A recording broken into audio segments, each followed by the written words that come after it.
രാഹുൽ ഗാന്ധി എന്നൊരു പേര് ഇപ്പം കേൾക്കുമ്പോൾ തന്നെ എല്ലാവർക്കും നമുക്കത് ചിരിച്ചുകൊണ്ട് മാത്രമേ പറയാൻ പറ്റുള്ളൂ. അങ്ങനെ എന്താണ് സന്തോഷം അല്ല ഇന്ത്യക്കാർക്ക് മൊത്തത്തിലൊരു ഒരു ആ ഒരു രീതിയിൽ അദ്ദേഹം ഒരു സന്തോഷം നൽകുന്നുണ്ട്. എന്നാലും ഏറ്റവും പുതിയ ഒരു ഇതെന്ന് പറഞ്ഞാൽ ഒരു ആറ്റം ബോംബ് പൊട്ടിച്ചു. അത് എപ്പോഴത്തെയും പോലെ ചീറ്റിപ്പോയി. അത് ഇപ്പോൾ എന്നാലും അത് ഒരു മറ്റേ നമ്മൾ ചീറ്റിയ പടക്കത്തിന് വീണ്ടും ആളി കത്തിക്കാൻ വേണ്ടി ഇന്ന് പ്രതിഷേധത്തിനൊക്കെ വിളിച്ചിട്ടുണ്ട്. കെ സി ഒക്കെ പോയിട്ടുണ്ട് ഇവിടുന്ന്. കെ സി പിന്നെ അടൂർ പ്രകാശൊക്കെ പോയിട്ടുണ്ട് ഇവിടുന്ന്. കൊടിക്കുന്നിൽ സുരേഷൊക്കെ ഇട്ട് എല്ലാവരും കൂടെ പ്ലെയിൻ കയറി അവിടെ ഡൽഹിയിൽ എത്തിയിട്ടുണ്ട്. അപ്പോൾ പ്രതിഷേധം തുടങ്ങിയിരിക്കുകയാണ്. ഇപ്പോൾ എന്തായാലും നമ്മുടെ ചെക്കൻ എന്തെങ്കിലും പറഞ്ഞാൽ അതെല്ലാം ഏറ്റുപിടിച്ചോണമെന്നാണ് അങ്ങ് ഹൈക്കമാൻഡിൽ നിന്നുള്ള ഓർഡർ. എന്ത് മണ്ടത്തരമാണെങ്കിലും അങ്ങ് ഏറ്റുപിടിച്ചോണം. അപ്പോൾ ഇപ്പം വന്നിരിക്കുന്ന വോട്ട് ചോറി എന്നുള്ളൊരു സംഭവമാണ്. അത് ഇവിടെ നമ്മുടെ നാട്ടിൽ അത് സുനിൽകുമാർ ഏറ്റുപിടിച്ചിട്ടുണ്ട് വോട്ട് ചോറി. ഞാൻ അങ്ങനെയാണ് തോറ്റതെന്നും പറഞ്ഞു 3-ാം സ്ഥാനത്തായ ആളാണ് വന്നു ഒരു കാരണം കിട്ടാൻ വേണ്ടി ഇരിക്കുകയായിരുന്നു. അപ്പോഴാണ് രാഹുൽ ഗാന്ധി പറഞ്ഞു എനിക്ക് അന്നേ തോന്നി എന്നും പറഞ്ഞ് ഇങ്ങേര് വന്നിട്ടുണ്ടായിരുന്നു. ഇപ്പോൾ ഇലക്ഷൻ കമ്മീഷൻ സുനിൽകുമാറിനോട് ചോദിച്ചിട്ടുണ്ട് പരാതി എന്തെങ്കിലും ഉണ്ടെങ്കിൽ സാറ് തരണം. അതിലൊരു കോമഡി ഉണ്ട് സാർ. അതിനകത്ത് സുനിൽകുമാറിൻ്റെ അടുത്ത് പറഞ്ഞേക്കുന്ന ഒരു ഡിക്ലറേഷൻ എഴുതി തരണമെന്ന് പറഞ്ഞിട്ടുണ്ട്. ആ ഡിക്ലറേഷനിൽ പറഞ്ഞേക്കുന്നത് ഇങ്ങനെയാണ്: affirm request mister Sunilkumar to affirm that his statement is true to the best of his knowledge and belief. അങ്ങനെ ചെയ്തില്ല എന്നുണ്ടെങ്കിൽ is punishable under section 31 of representation എന്നൊക്കെ പറഞ്ഞിട്ടുണ്ട്. ഇത് ഈ പണിഷബിൾ എന്നുള്ള വാക്ക് കാണുമ്പോഴേ സുനിൽകുമാർ വലിയും. ഇതിൽ രാഹുൽ ഗാന്ധിക്ക് ഇതിൽ നിന്ന് വലിയാനുള്ള ഒരു സാധ്യതയും ഞാൻ നോക്കിയിട്ട് കാണുന്നില്ല. ഇപ്പോൾ ഈ ഇട്ട ആറ്റം ബോംബ് കറങ്ങി വന്ന് രാഹുൽ ഗാന്ധിയുടെ തന്നെ തലയെടുക്കുമെന്നാണ് തോന്നുന്നത്. സാറിന് എന്താണ് അതിനകത്ത് സാർ കാണുന്ന ആംഗിൾ എന്താണ്? ഇതിനകത്തെ എനിക്ക് തോന്നുന്നത് ഞാൻ സത്യസന്ധമായിട്ട് പറയൂ, ശരിയായിരിക്കും. നമ്മള് ഇയാള് ബി ജെ പി ആണ്. അല്ല, ഈ രാഹുൽ ബി ജെ പി ആണോ? ഇതിന് ബി ജെ പിക്കാര് തരൂരിനെ വെച്ചിട്ടുള്ള ഒരു, അല്ലെങ്കിൽ തരൂര് ഒരു പ്രത്യക്ഷത്തിൽ കോൺഗ്രസിനകത്ത് നിന്നുകൊണ്ട് ബി ജെ പി സഹായിക്കുന്നു. ഇയാള് ഇൻഡയറക്റ്റ് ആയിട്ട് കാരണം എല്ലാ ബി ജെ പിക്ക് അനുകൂലമാക്കുന്ന രീതിയിലേക്കുള്ള മുദ്രാവാക്യങ്ങൾ കൊണ്ടുവന്ന് ബി ജെ പി ഓരോ ദിവസവും ബി ജെ പിയുടെ പോരായ്മകൾ മറച്ചു പിടിച്ചിട്ട് മുന്നോട്ട് പോകുന്ന ഒരവസ്ഥ. ഇപ്പൊ തന്നെ ബി ജെ പി ഒരു വലിയ ഡ്രൈവായിട്ട് നിൽക്കും വടക്കേന്ത്യ സംസ്ഥാനങ്ങൾ, ഇന്ത്യയിലുടനീളം. കാരണം എന്താണെന്നറിയോ, ഇന്ത്യക്കകത്ത് കടന്നു കൂടിയിരിക്കുന്ന അനധികൃതമായിട്ടുള്ള ഇന്ത്യക്ക് വെളിയിലുള്ള ഈ ബംഗ്ലാദേശികളെയും അല്ലെങ്കിൽ ഈ പറയുന്ന രോഹിംഗ്യൻ മുസ്ലിങ്ങളെയും വോട്ടേഴ്സ് ലിസ്റ്റിനകത്ത് വെച്ച് ചേർത്ത് ഇന്ത്യക്ക് അകത്ത് കലാപം ഉണ്ടാക്കാൻ അവർ നാളെ കാലത്തെ, അല്ലെങ്കിൽ ഈ പറയുന്ന ടെററിസ്റ്റ് ഗ്രൂപ്പുകളുടെ സൈലന്റ് ആയിട്ടുള്ള ആൾക്കാരായിട്ടും, അല്ലെങ്കിൽ ഈ പറയുന്ന സൈലന്റ് ഗ്രൂപ്പ് അല്ലെങ്കിൽ അങ്ങനത്തെ ഉള്ള ഗ്രൂപ്പുകൾ ഉണ്ടെന്നും അത് അവരെയൊക്കെ ഇവിടെ വോട്ടേഴ്സ് ലിസ്റ്റിൽ പേര് ചേർത്തത് പശ്ചിമ ബംഗാളിൽ ഈ പറയുന്ന മമതാ ബാനർജിയും കോൺഗ്രസും CPM-ഉം അല്ലെങ്കിൽ ബീഹാറിലും ഇതുപോലെ പ്രതിപക്ഷം പാർട്ടികൾ ഇവരെ ഉപയോഗിക്കുന്നതുകൊണ്ട് അവരെ മാറ്റുന്ന ഒരവസ്ഥ വന്നപ്പോൾ ഇപ്പൊ ഇയാൾ കൊണ്ടുവന്നേക്കുന്ന കാര്യം കണ്ടു.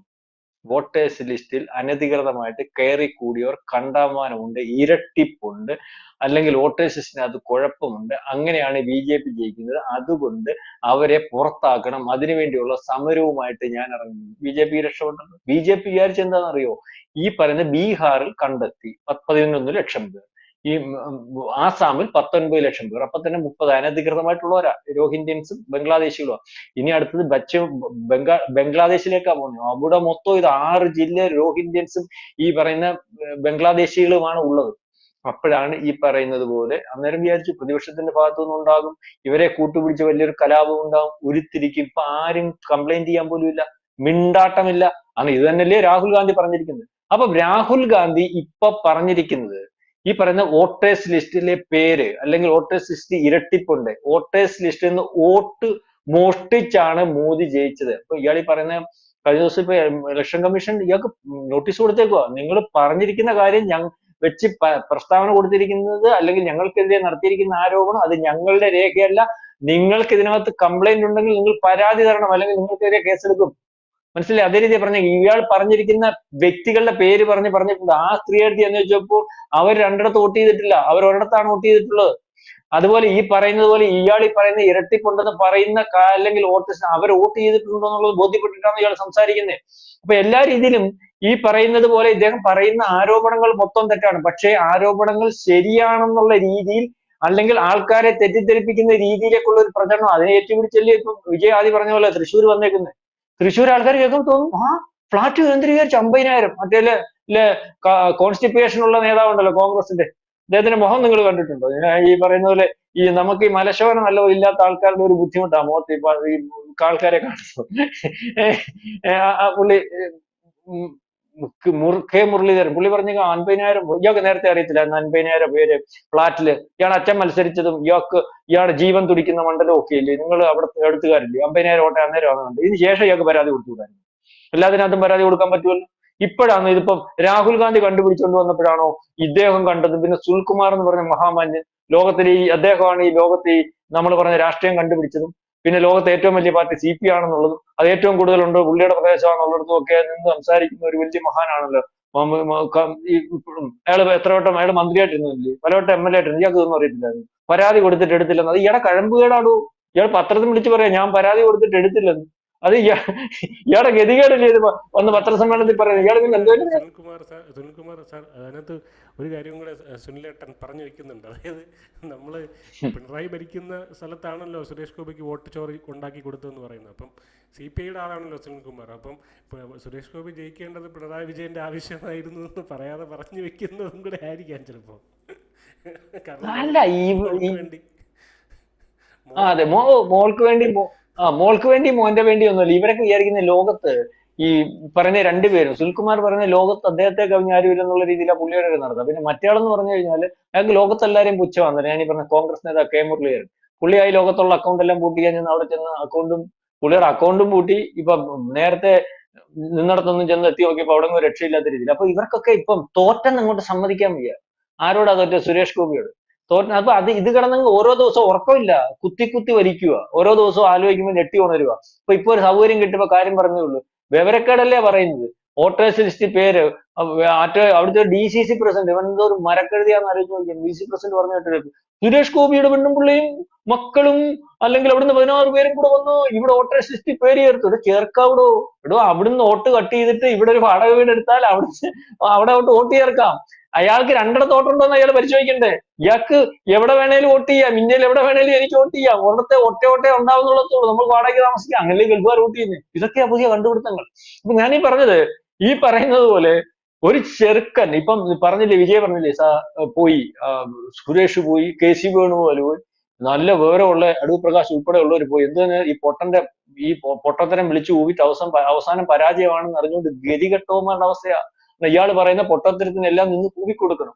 വോട്ടെരട്ടിപ്പുണ്ടെങ്കിൽ ഈ പറയുന്നത് പോലെ വോട്ടിന്റെ പ്രശ്നം ഓരോ സംസ്ഥാനത്തും ആ സംസ്ഥാനം അല്ലേ തീരുമാനിക്കുന്നത്. ഓരോ നിയോജകമണ്ഡലത്തിലും റവന്യൂ ഉദ്യോഗസ്ഥന്മാരല്ലേ തീരുമാനിക്കുന്നത്. ഈ പറയുന്നത് പോലെ ഇലക്ഷൻ കമ്മീഷൻ പ്രത്യേകിച്ച് ഉദ്യോഗസ്ഥ വൃന്ദം ഒന്നുമില്ലല്ലോ. അവർ അഴിമതി കാണിക്കുക. ഇത് പരിശോധിച്ചിട്ട് മേപ്പോട്ട് വിടുന്നതിന് വേണ്ടി, ഇത് ശരിയാണോ എന്ന് പരിശോധിക്കുന്നതിന് വേണ്ടി കരട് വോട്ടേഴ്സ് ലിസ്റ്റ് ഒക്കെ നേരത്തെ കൊടുക്കത്തില്ലേ?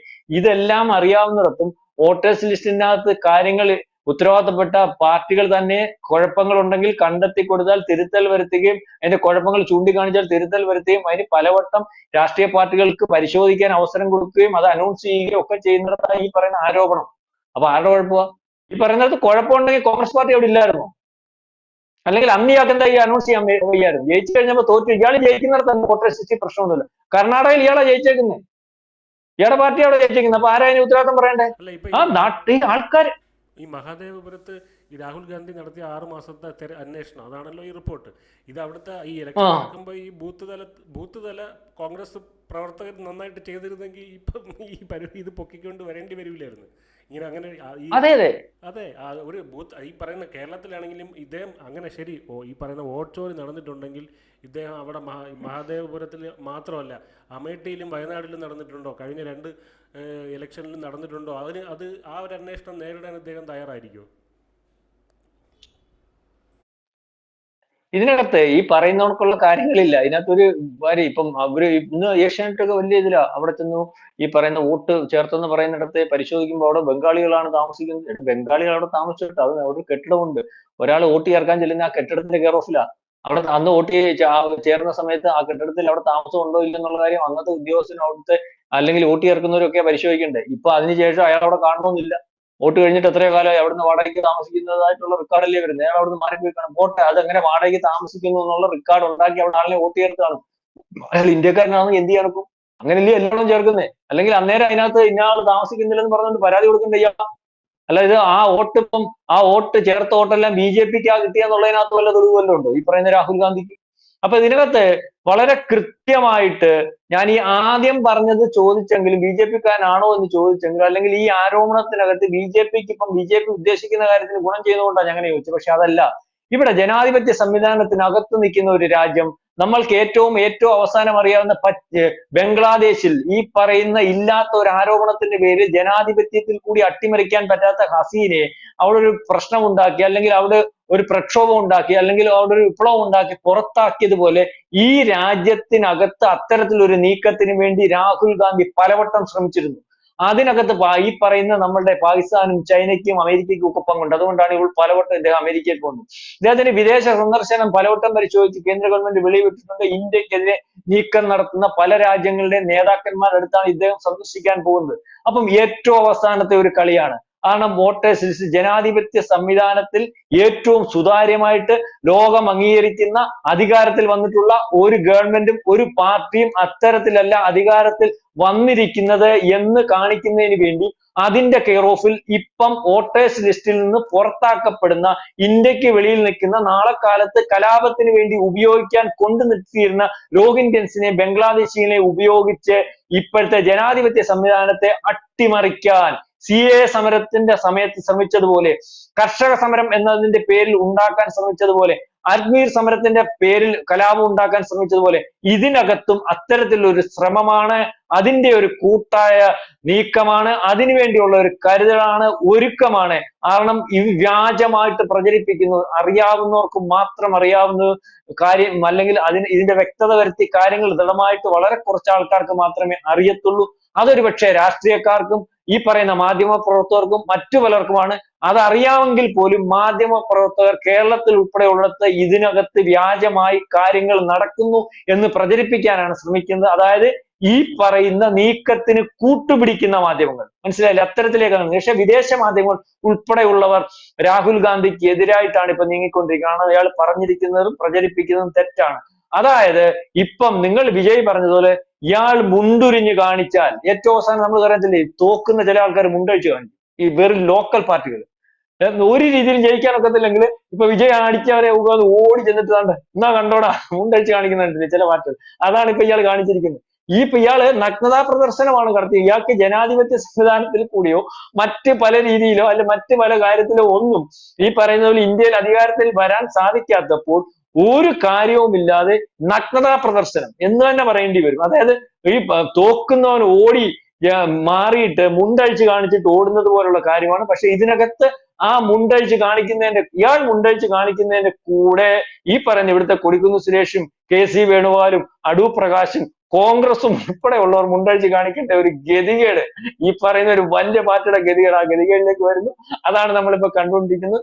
കാർഗ ഈ വയസ്സാം കാലത്ത് മുണ്ടഴിച്ച് കാണിക്കണമല്ലോ, ഒന്നാലോചിച്ച് 84-ാമത്തെ വയസ്സ് അയാളല്ലേ ഇതെല്ലാം നേതൃത്വം കൊടുക്കുന്നത്. അപ്പൊ അത്തരത്തിൽ ഗതികെട്ട പാർട്ടിയായിട്ട് വന്നു. ഇത് BJPക്ക് മറ്റ് പല സമരങ്ങളുടെ കൂട്ട് തന്നെ ഇതും BJPക്ക് അനുഗ്രഹമാണ്. വലിയൊരു ഡ്രൈവ്, അതിന്റെ മറവിൽ ഒരു കലാപം നടക്കാൻ അല്ലെങ്കിൽ അതിന് തടസ്സമുണ്ടാക്കാൻ ഈ പറയുന്ന പശ്ചിമ ബംഗാൾ മുഖ്യമന്ത്രി ഉൾപ്പെടെ, ബീഹാറിലെ പ്രതിപക്ഷം ഉൾപ്പെടെ, അല്ലെങ്കിൽ ആസാമിൽ ഉൾപ്പെടെ, കേരളം ഉൾപ്പെടെ, തമിഴ്നാട് ഉൾപ്പെടെ നിൽക്കുമ്പോൾ ഇനിയും വോട്ടേഴ്സ് ലിസ്റ്റ് ക്ലിയർ ചെയ്യുന്നതും വ്യക്തത വരുത്തുന്നതിനും ഇരട്ടിപ്പില്ലാതാക്കുന്നതിനും അനർഹരെ നീക്കം ചെയ്യുന്നതിനും വേണ്ടി കേന്ദ്ര ഗവൺമെന്റ് ശ്രമിക്കുമ്പോൾ അതിനെതിരെ ഒരു സമരം ആണെന്ന് പറഞ്ഞ് നടക്കുന്ന ഒരവസ്ഥ, അല്ല നടത്തുന്ന ഒരവസ്ഥയില്ല. ഇലക്ഷൻ കമ്മീഷന് അനുഗ്രഹമായി. അപ്പം ഇത് പക്ഷേ വലിയൊരു സമരത്തിലേക്ക് കൊണ്ടുപോകുന്ന രീതിയിലേക്കാണ് കാര്യങ്ങൾ പോകുന്നത്. പക്ഷെ സമരം പൊളിക്കുന്നതിന് വേണ്ടി BJPക്ക് അറിയാം, പൊളിഞ്ഞു പോകും.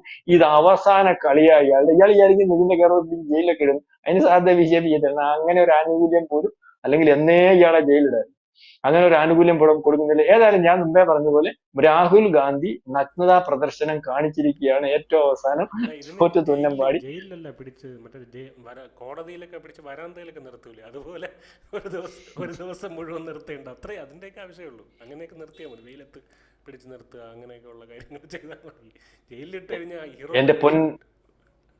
ഹീറോ പരീക്ഷ. എന്റെ പൊന്നെ വിജയ്, നിങ്ങൾ കഴിഞ്ഞ ദിവസം കോടതി ഒരു ചോദിച്ച കേട്ടില്ലേ, ഇയാളെ ഡെയിലി ഇതല്ലേ പറയുന്നത്, ഇയാൾക്ക് നാണമുണ്ടോ? നേരത്തെ ഈ പറയുന്ന പോലെ ഈ സവർക്കറെ പറ്റി പറഞ്ഞു ഇയാൾ പോയി പുസ്തകം വായില്ലേ, ഇയാള് പോയി പുസ്തകം വായിച്ചിട്ട് കാര്യം പറയും ഇയാള് അതുപോലെ RSS ആ ഗാന്ധിയെ കൊന്നെന്ന് പറഞ്ഞപ്പോ ഇയാളെ ഡെയിലി ഇതേ ഉള്ളൂ പറഞ്ഞു, അല്ല ഇയാൾക്ക് കഴിഞ്ഞ തവണ വിവരമില്ലെന്ന്. ഇങ്ങനെയും ചോദിച്ചു, നിനക്ക് ഈ കണക്ക് എവിടെ നിന്ന് കിട്ടി, 2000 സ്ക്വയർ കിലോമീറ്റർ ആ കണക്ക് എവിടെ നിന്ന് കിട്ടി എന്നൊക്കെ ചോദിച്ചു. അത് അങ്ങനെ ഇത് ചോദിച്ചാൽ നാണമുള്ളവരല്ലേ. അതിന് ശേഷമായിട്ട് ഇത് പറഞ്ഞേക്കുന്നത്. ഇത് കാണുമ്പം വിവരമുള്ളവരും വിദ്യാഭ്യാസം അല്ലെങ്കിൽ ഈ പറയുന്ന ഇതുപോലെ ജഡ്ജി അല്ലെങ്കിൽ അതുപോലുള്ള ആൾക്കാർ പറയുന്നത് ഇവൻ എന്തുകൊണ്ട് വട്ടനാണോ, ഇവനെന്ത് ഭ്രാന്തനാണോ പൊട്ടനാണോ, അല്ലെങ്കിൽ അതായത് ഭ്രാന്തനും പൊട്ടനും വട്ടനും ഒന്നും അല്ല, ഇത് വലിയൊരു നിഗൂഢമായ നീക്കമാണ്.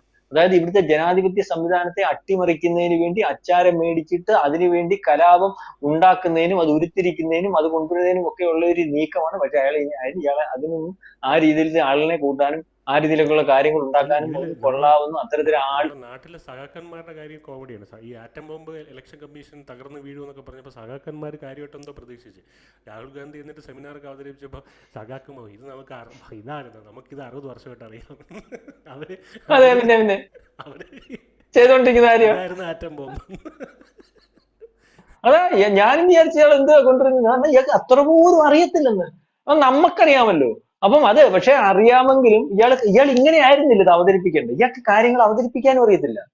ഇയാൾക്ക് ഇതിന്റെ പേരിൽ ഒരു കലാപം ഉണ്ടാക്കാനുള്ള ഗ്രൗണ്ട് ഉണ്ടാക്കാൻ പോലും ഇയാൾക്ക് അറിയത്തില്ല.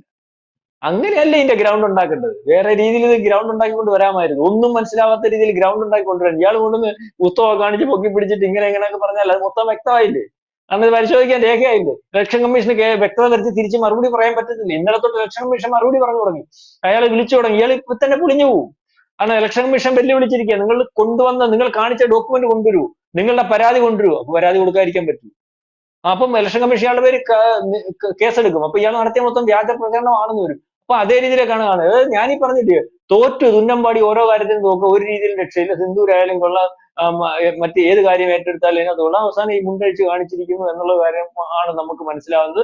ഇതിനകത്തും ഇയാൾ അവസാനം പരാജയപ്പെടും. ഇതിനകത്തൊരു കാര്യവുമില്ല. രാഹുൽ ഗാന്ധി വേണമെങ്കിൽ ഇലക്ഷൻ കമ്മീഷൻ കേസെടുത്താൽ ഈ പറയുന്ന പോലെ ജയിൽ അടയ്ക്കത്തക്ക രീതിയിലേക്കുള്ള ഒരു കാര്യത്തിലേക്ക് പോകണം. അത് നിസ്സാരമായിട്ടുള്ള സംഭവമല്ലാണ്. ജനാധിപത്യ സംവിധാനത്തെയും അല്ലെങ്കിൽ ജുഡീഷ്യറി പവറുള്ള ഒരു സംവിധാനത്തെയും പരസ്യമായിട്ട് കാര്യമില്ലാതെ തെളിവില്ലാതെ അവഹേളിക്കുകയും അല്ലെങ്കിൽ അതിന്റെ സുതാര്യതയും അതിന്റെ സത്യസന്ധതയും ഒക്കെ ആൾക്കാരുടെ ഇടയിൽ ചോദ്യം ചെയ്യത്തക്ക രീതിയിൽ വെച്ചു കൊടുക്കുകയൊക്കെ ചെയ്തിരിക്കുകയാണ്. ഏത് രീതിയിലേക്കൊക്കെ കാര്യങ്ങൾ പോകും എന്ന് നമ്മൾക്ക് ഇനിയും വരുന്ന ദിവസങ്ങളിൽ അറിയാം. ഏതായാലും ഇയാൾക്ക് ട്രംപിന്റെ അതേ അവസ്ഥ തന്നെയാണ്. തലയ്ക്ക് സുഖമുള്ളതായിട്ട് തോന്നുന്നില്ല.